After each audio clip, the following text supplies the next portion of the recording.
तर राज्यातील विशेषतः मराठवाडा आणि उत्तर महाराष्ट्राला बसलेल्या पावसानं अतोनात नुकसान झालेलं आहे आणि फटका बसलेला आहे। राज्याच्या या दोन्ही महसुली विभागामध्ये झालेल्या नुकसानीची प्राथमिक माहिती ही मंत्रिमंडळाच्या बैठकीत देण्यात येणार आहे। आणि गेल्या कॅबिनेटच्या बैठकीमध्ये मुख्यमंत्र्यांनी सगळ्या मंत्र्यांना आणि पालकमंत्र्यांना आपापल्या जिल्ह्यामध्ये जाऊन नुकसानीची पाहणी करण्याचे आदेश दिले होते।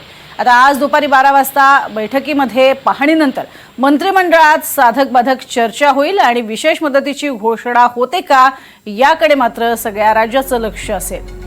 अधिक माहिती घेऊया देवेंद्र कोल्हटकर यांच्याकडून। देवेंद्र, अपरिमित अशा स्वरूपाचं नुकसान झालेलं आहे, आज काय महत्त्वाची या सगळ्या संदर्भातली अपडेट मुख्यमंत्र्यांपर्यंत जाईल आणि कोणती घोषणा होऊ शकते? प्रज्ञा, नक्कीच महाराष्ट्रामध्ये मराठवाडा असेल किंवा इतर भागामध्ये पूरग्रस्त परिस्थिती निर्माण झालेली आहे।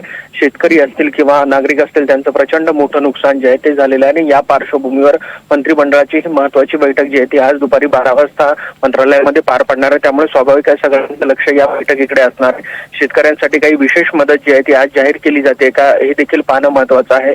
मागील जी कॅबिनेटची बैठक झाली होती यामध्ये मुख्यमंत्र्यांनी सर्व मंत्र्यांना या संदर्भातला आढावा घेण्यास सांगितला होता। त्यामुळे आजची बैठक देखील या सगळ्या पार्श्वभूमीवरची महत्त्वाची आहे आणि काही विशेष मदत जी आहे ती आजच्या या सगळ्या बैठकीमधून जाहीर होते का हे पाहणं देखील महत्त्वाचं असेल।